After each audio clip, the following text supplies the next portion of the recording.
बरं का बालमित्रांनो, हिवाळा ऋतू म्हणला की आपल्याला थंडी वाजते आणि थंडी वाजल्यानंतर आपण काय करत असतो, शेकोटी करून बसत असतो. अशीच एक कविता येत्या दुसरीच्या पाठ्यपुस्तकामध्ये कवी अनंत कांबळे यांनी आपल्या पाठ्यपुस्तकामध्ये दिलेली आहे आणि या कवितेचं नाव आहे हिवाळा. चला तर मग आता ती कविता आपण गायन करूया. डोंगराच्या पलीकडे शेकोटी जळे, डोंगराच्या पलीकडे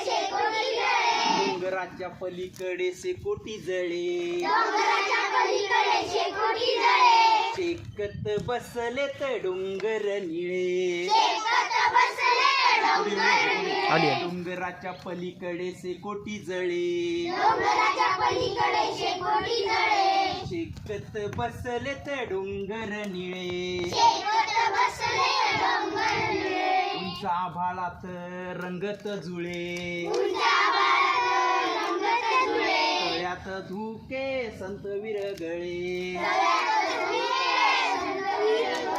डोंगराच्या पलीकडे शेकोटी जळे,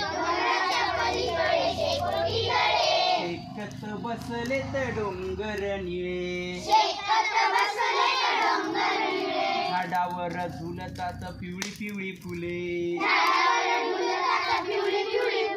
पेरू ही पिकून झालेत पिवळे,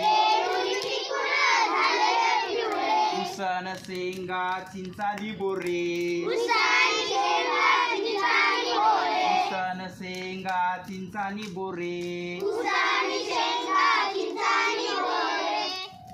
उसाला लागलेत लांब लांब तुरे, उसाला लागलेत लांब लांब तुरे, थंडीचा वारा पोटभर चारा, थंडीचा वारा पोटभर चारा, उंडारतो गाईचा हा गोरा,